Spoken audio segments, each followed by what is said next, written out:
Welcome, ladies and gentlemen, to another episode of Footprints. My name is Mr. Davis. I'm your host. I'm an educator at Beverly High School.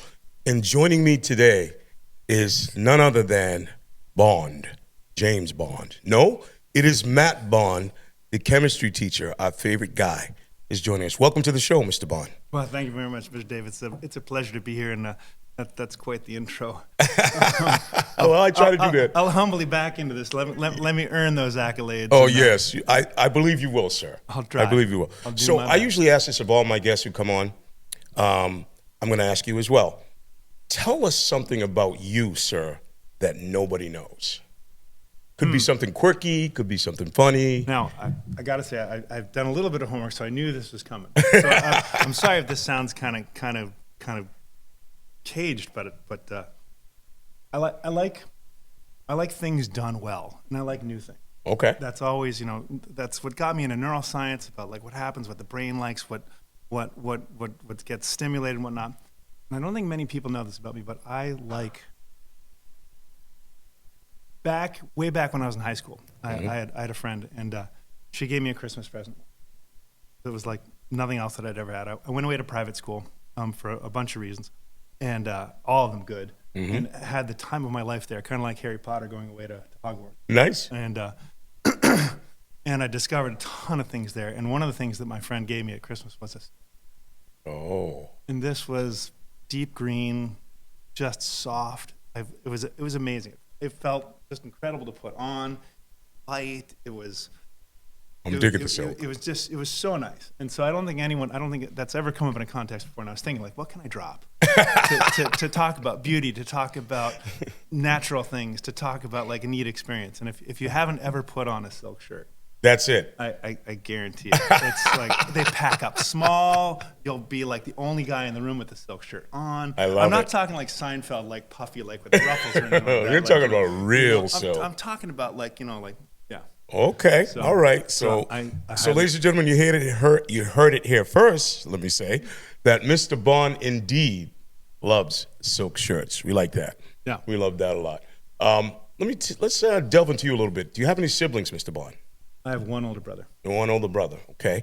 And what does he do for a living? Anything fun like you? He actually does a lot of stuff like this. He runs a studio and also satellite trucks and pushes zeros and ones up to the cloud for people that can't get them up there, and pulls them down for the same people, and then makes a good living. That's pretty cool. That's pretty cool. So obviously footprints are left on you as well as him to get into the sciences and those type of technology type businesses. I love that. Married, sir? Oh, yeah. How long? 12, so that would be 12, he's 12, like me. 12 years now, 13 years. Figure it out. Well, yeah. Why keep scoring that one? It's never ending. Exactly. Listen, 30 plus years for me, I just go, anniversary? Okay, I'm there.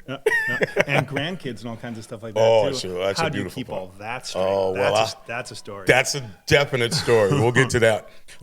Kids, sir, do you have any? One. And she is? Two, counting the golden He or she is? She is 10 years old and just, fabulous. We love the fabulous. She's like, again, neuroscience. She's my biggest experiment.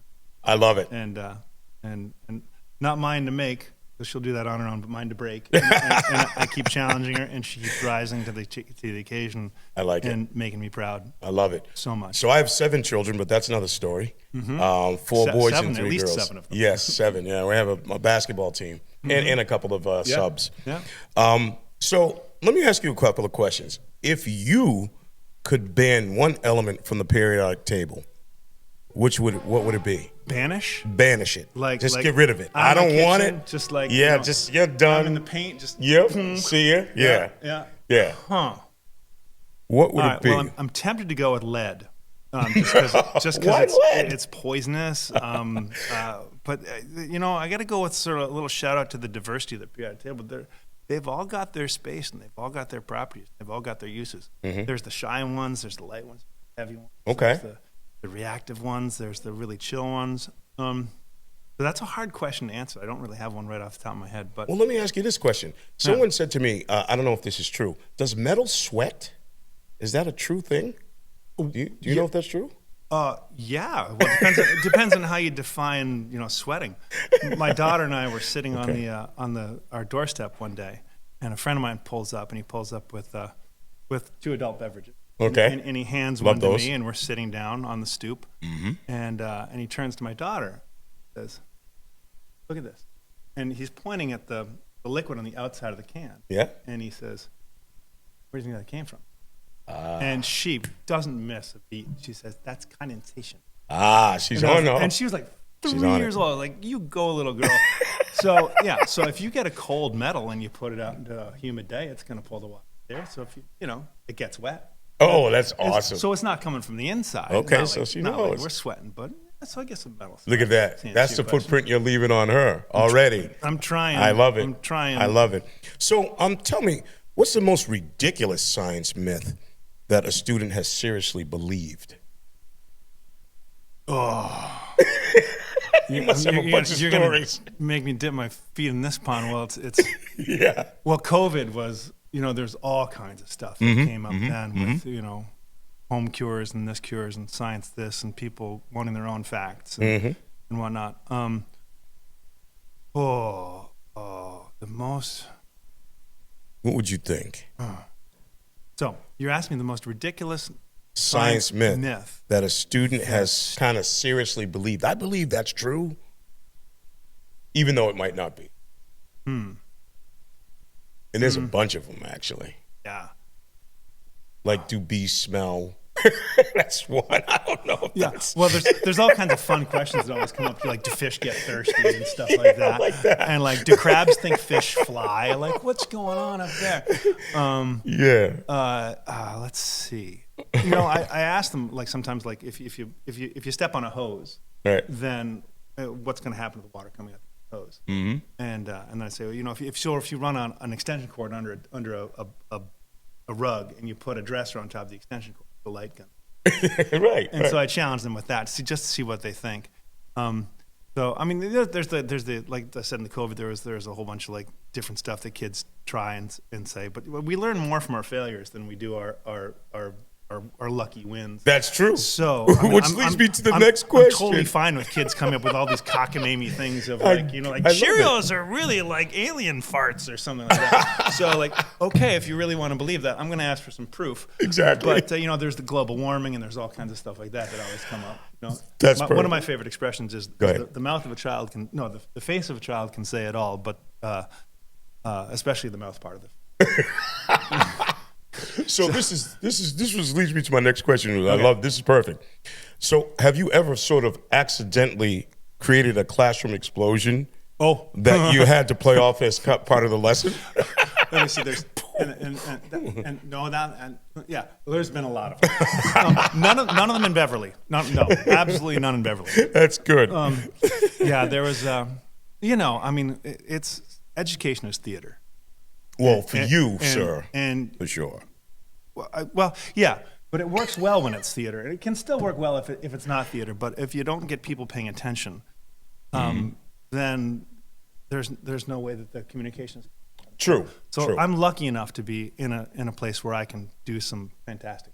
So now, if chemistry had a theme song, and your room had a theme song, what would it be? Of course, it's the Bond theme song. Bond theme. Come on. Of course. Yeah, but you're interrupting. So there I was. There you are. So, like I said, I mean, like, I don't know what I would do if I were an English teacher to try and make Chaucer or some of these other things a little bit more exciting. Maybe you could just dress up and right. sort of stuff. Like bring in swords and buckle. That'd be awesome. Because I'd totally be up for that. Me too. But like, I'd love to see like there's one year, like in the beginning of the years, beginnings of the year, I try and do things to entertain the kids, just try and set the hook at. Yeah, for sure. Because it's like fishing, no one's gonna hit a bare hook. You gotta bait. You gotta ask them. You gotta get them involved. You gotta get them looking. So I do a bunch of things at the beginning of the year. That is with awesome. Flame and whatnot. And then obviously at the beginning of the year, there's parent night. I'm sitting there on one parent night, and all these parents are coming in, and hi, Mr. Buck, how you doing? Hey, good to see you. It's at the end of a long day, right? Because that's when parent nights are 7 o'clock. Stuff during the day. We love it. And this one parent comes in and says, "My kid loves your class, absolutely loves it." I'm like, "Oh, great, thank you. All right, All right. Really too tired. Like, all right. Sure. Okay. And you, fine. Okay. And she says, can we do some science? And I'm like, well, that's what I do. That's what we do. Yeah, okay. Yeah, all right. The gears are turning. I'm like, okay, we can do some science. We can do some of that. And earlier in the day, I think one of the things that her kid had come home and told her about was this little explosion. Mm-hmm. And so I set it all up and do it, and it goes south on me. I mean, it's supposed to be just like whoosh, hey, look at that, but instead of blam, and like parts go flying all over the room. Parents are ducking. There's like a puddle of flame on the floor, and I'm like stepping and I'm going, this is we learn from our mistakes. and they're like, yeah, you teach your children.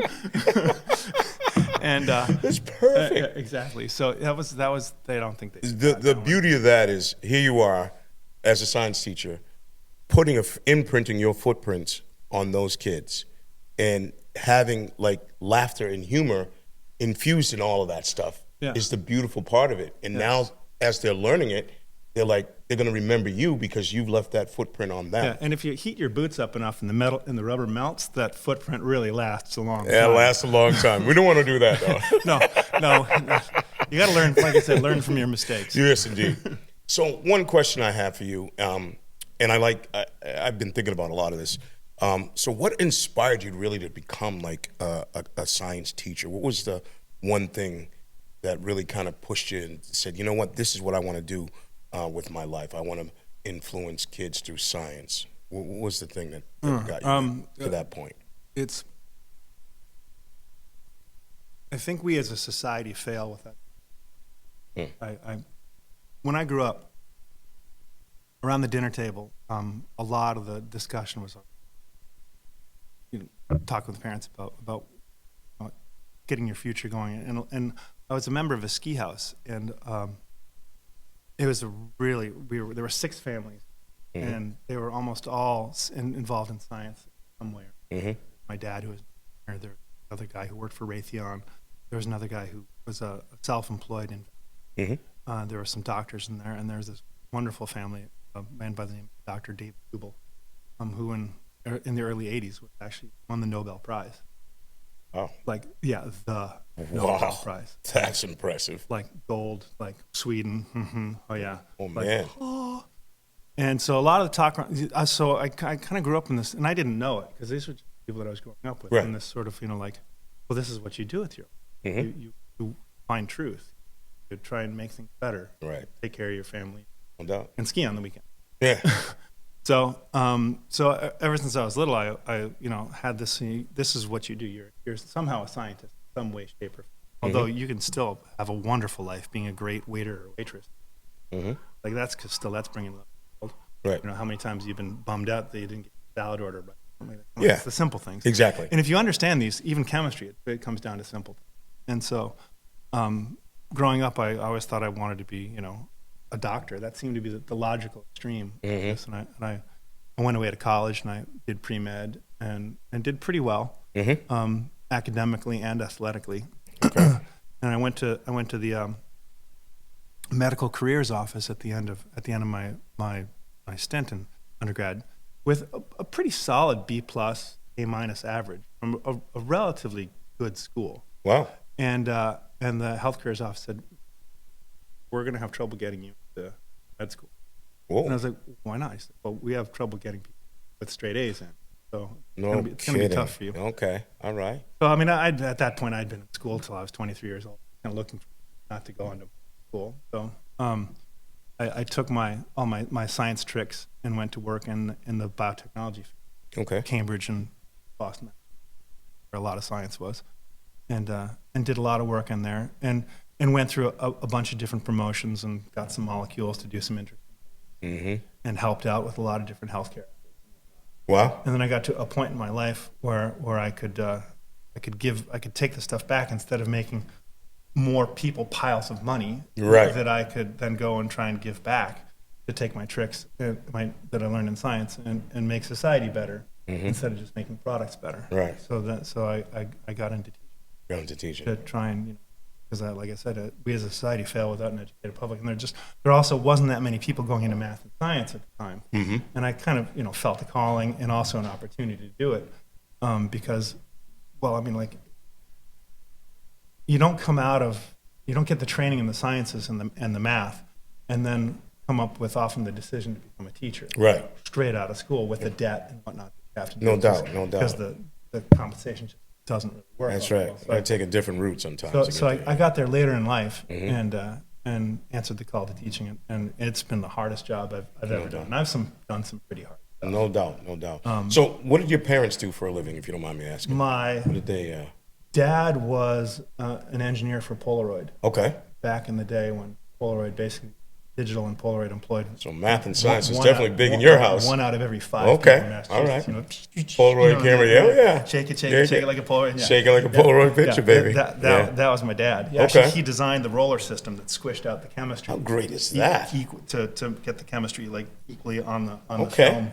All right. So that it actually looked good. I like it. And then my mom was actually she's Canadian and now a U.S. citizen, and she was a ski instructor, and she did a whole bunch of stuff in her youth to go skiing all around the United States. Hence your love of skiing, which you like. That's how my mom and dad met, actually, in one of the ski houses. I like it. And then she got into publishing and making books, and loves jazz. So let me tell you, I love hearing these footprints being imprinted on you by your parents, because that's the same thing that happened to me, right? My dad was a lawyer, but before that, he was a substitute teacher. And then my mom, she was a respiratory therapist at New England Baptist Hospital for like 35 years. Wow. So for me, they implanted the footprint of work ethic and all of that, right? Got to pay the bills. Oh, no question. But with 7 kids. But it was funny. So my dad, this is how my dad knew that I was going to be a teacher. This is how he knew. So I'd be like at school, come home after practice, dead tired. He goes, listen, I know you've been in school all day, Tony. I know you've been in school, but today's word is false, so I want you to use that in a sentence. I'm like, oh, come on, Dad, right? Now, I'm like 13, 14 years old, right? So I didn't see the value in that then, but as I got older and I started to gravitate toward things that I liked and the passion that I liked, I saw the value in that when I was younger, and he implanted that on me as a footprint, as your parents implanted those on you, which is really kind of cool, right? We love that. What's the most rewarding part of teaching science, would you say, for you? Oh, those light bulb moments when kids say, chemistry. The vast majority of the kids who come through my classroom aren't going to be chemists, but they're going to be problem solvers for the rest of their lives. So if I can teach them through chemistry how to solve, infinitely big problems that are also infinitely small. Right. The universe is basically these 118 elements, but each one of these 118 elements is infinitesimally small. Yeah. So if they can grasp that in the realm of the universe, then all the better. And so when you can kind of see these little synapses just go bzz, bzz, bzz, bzz, and then bing, and then come on. Or you hear some kids like the other day, someone's like, I get it now. I mean, that's some of you are just like, really? It's January. but still, it counts. Yeah, right, for sure. And that's the beauty of teaching moments, right? And the beauty of leaving footprints. And you're implanting those footprints on those kids, just as I do in my classroom. And they're like, oh, you get that light bulb. Does kicking butt, does that still count as a footprint? Yeah, that kind of counts as well. Yeah, you got to sometimes you got to lay a smack down sometimes. Yeah, okay. It's got to happen. So, what advice would you give to students that are interested maybe in getting into science as a career? Hard work pays off. This doesn't happen by accident. There are some accidental discoveries. There are, Thomas Edison, with the 10,000, finally gets it. But like it's in sport and stuff like that. There are some sports that you win because you've got more luck on your team. Right. Hockey, it's puck luck. Yeah. Or it's the rainbow shot. Or like Fernando Valenzuela pitched with his eyes closed and stuff like that. He was smoking. So you'll score eventually, accidentally, but hard work will always pay. And so, the Malcolm Gladwell 10,000. For sure. but you got to put the work in. You can't just show up on exam day and say, I'll figure it out. Right. Good on you for showing up, and thanks for trying. Points for trying, but the advice that I would give would be hard work. Hard work always pays. Lay that foundation down first, right? Work hard, figure it out, and then kind of put in. And I've got a couple of things in my classroom, that kind of get at this, like your future self needs you to be your best self, right? And I was guilty of this. I was thinking, like, one of these days I'm going to grow up. I'm still kind of hoping that happens. I'm not doing that. but like, there's not some quickening moment that you're just all of a sudden like, oh yeah, now I'm an adult. You've got to work it. No, there's no question. There's no question. So now I have a question. What is your favorite science type movie or book? You have one? Science related. Don't say alien. Science related. I was just kind of going through this the other day of like trying to think of because there's so many good movies out there that were quotable. Like there's a New York Times article about the 50 taglines that SNL just created. Like, ain't that special? Like, I'm worth it, or like, chopping broccoli, or, I'm Gumby, damn it. There's like so many of those things that it just, you can't escape but laughing at. No, you can't. And there's this other movie that I wish everyone would see, every kid would see, and I think it's PG too. It's The Princess Bride. Oh, I love that one. I love that. So clearly, I cannot put the glass closest to you. You killed my giant, all that other stuff. Oh, I love that True stuff. love, marriage is what brings us together today. So it's not necessarily science, but it is logical consequences. It's hard work. It's devotion. You could go to the inconvenient truth as far as a science movie goes. No doubt. All right, so now. All right, science. Okay. Dr. Strangelove. Yes. Is okay. Really too long by modern standards, but Stanley Kubrick, but like How I Learned to Love the Bomb. That's based in science because science always is pretty much born in a military advantage, and then what we get out of it. Yeah, like that. No doubt. So that's science there, and what happens when science goes wrong in society. Every time I think of when you say when science goes wrong, all I can see is Mr. Bean. That's all I can see. Yeah. So can you share a cool or surprising science fact that kind of blows people's minds? Oh, okay. This I love, and this is okay. Circle.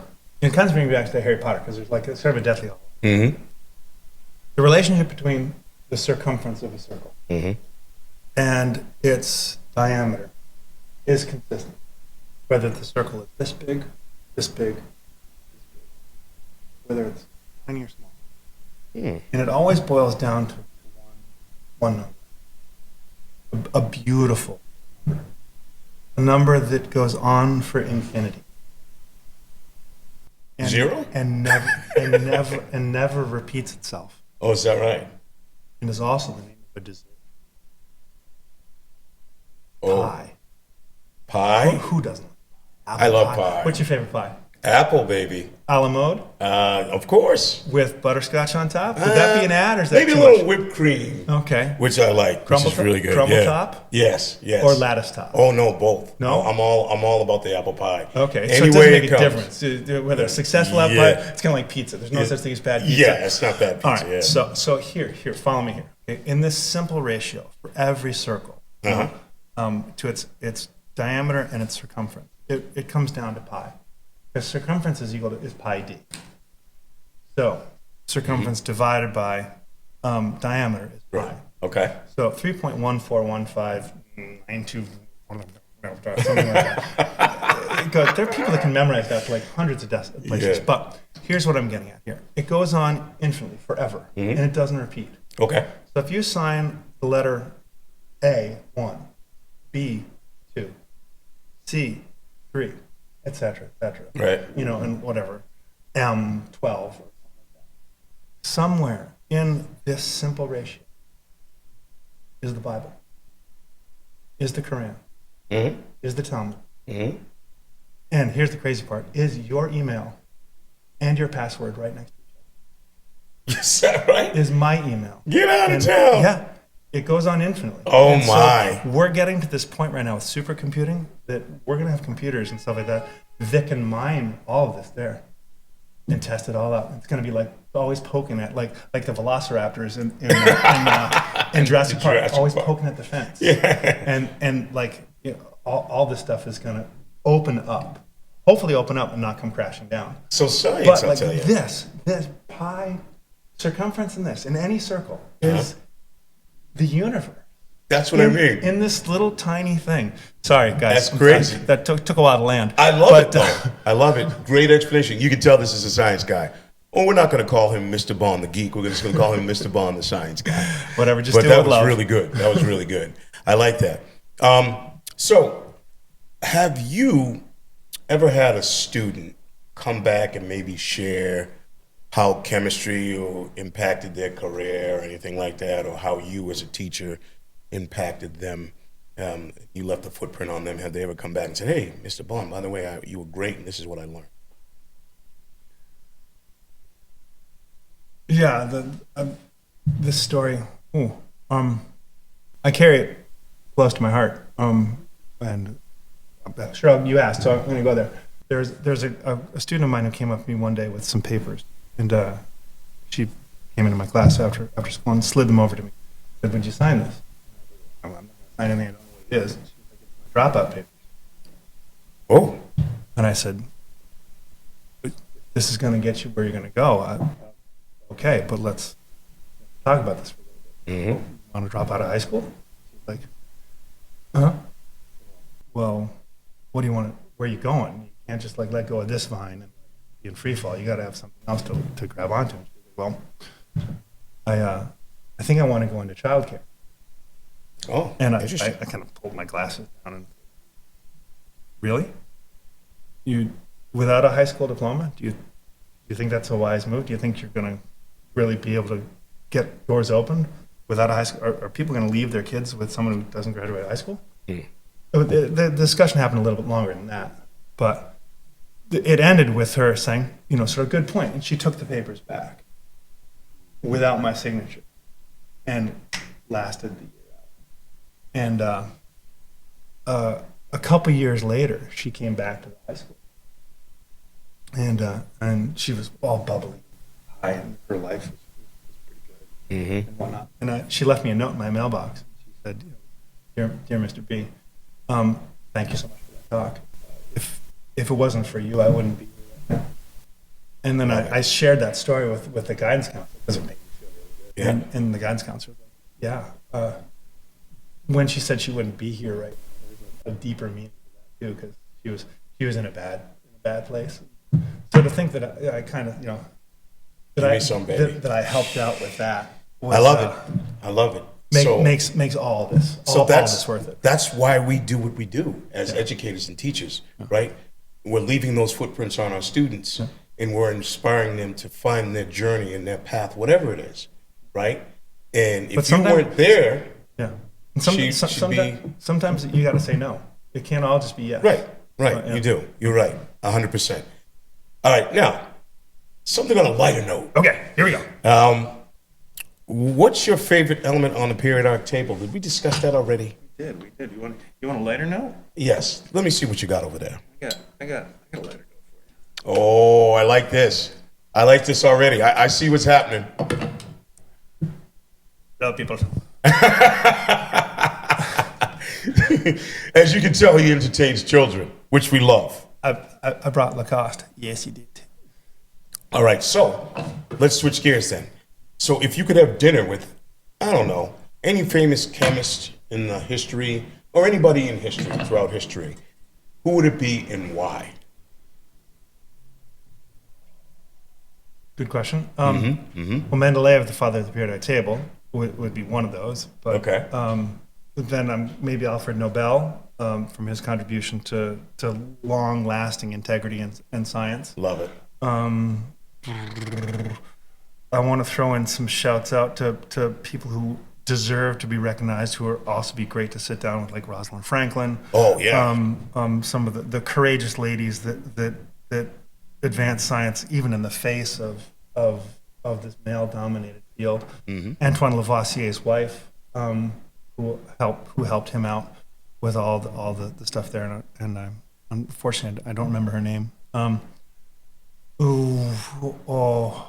want to see the movie Oppenheimer, but it's apparent from the internal conflict that he had that his contribution and his spirit was in the right spot. Yeah. So he would be kind of cool. Yeah, imagine that. So it's interesting. Like, I always revisit this question a lot in my head, and I try to figure out what it would be like to sit down to dinner with, say, like, I don't know, Michael Jackson. Shabon. Right? Yeah. Right? You know I'm bad. Like, sure. Like coming up in a musical family like that and having the pressure to perform, right? Because their parents were like, hey, man, this is what you're doing. These are the footprints we're putting on you. Yeah. You guys are going to do this. Like, I just would sit down and ask them, like, man, how did you feel once you decided you knew you finally made it? Like, you know what I mean? Do you think it's really going to be something different, or is it just going to be I don't know. A feeling like, I don't like know. the dog that caught the car? Like, I don't know. I think it might be a little different. Like families like that are interesting to me because it's like they have a different dynamic of what success is than other folks. But you've met all these like really ultra athletes. I have. In your other life, and you know they put their shorts on one leg at a time. They do. And stuff. And they're as lucky as they are gifted. Yes. Not to brag, I met Kobe Bryant twice in my life. Yeah. I've met LeBron James. I've met Shaq. So I've met a bunch of different famous people. But the thing is, it's interesting, like you just said, they're regular people. Yeah. Like I was in a hot tub in Colorado skiing once at a friend of mine's house, and Tony Saragusa just like dropped into the hot tub. How about that? I was like in his rings and everything. Like you're the and he like said, hi, I'm Tony. Like he shook my hand like I was just like a buddy. Was like I'm regular guy. Matt Bond. How you doing? Yeah, how great is that? And so those are the moments you live for, because when you meet someone who's like that, who's like thinks they're bigger than life, but they're really not, they find that humbling. That experience, they understand, hey, listen, I'm just like you. You know, I might be the goose or whoever I am, but at the end of the day, like you said, I put my pants on just like you, right? I go to the bathroom just like I do everything just like you. So that's how we want to really kind of we're all this at the whims of this little DNA molecule. Yes, you know when it's just so humbling. You know that long after we're gone, this DNA is gonna still exist, and it's going to be pushing these things in different directions. It's just going to keep moving forward, man. Keep moving forward. I love it. Well, Mr. Bond, James, that is. Actually, it's Matt Bond, the science teacher, our chemistry teacher here at BHS. It's been a wonderful, wonderful conversation with you today, and I'm so happy that you stopped by to see us here at Footprints. It's been great. My pleasure. Oh, listen, it's been my pleasure as well. Listen, ladies and gentlemen, don't forget to check us out on Channel 8, also the YouTube, and where you get all your podcasts. You can find us now, especially on Spotify. Come check us out. And I leave you with this question, as I say to everyone: who left a footprint on you? Thank you. Or your beautiful wife and beautiful family. Yeah, that's true. I gotta give a shout out to there while I can. Oh, no question, okay. No question. Okay, because it's not just me. I wouldn't be here, and I'm not here alone. I love it. All the love in the world. Ladies and gentlemen, high five right here. Yes, thank you, Mr. Bond. Appreciate that. See you next time on Footprints. Bye-bye.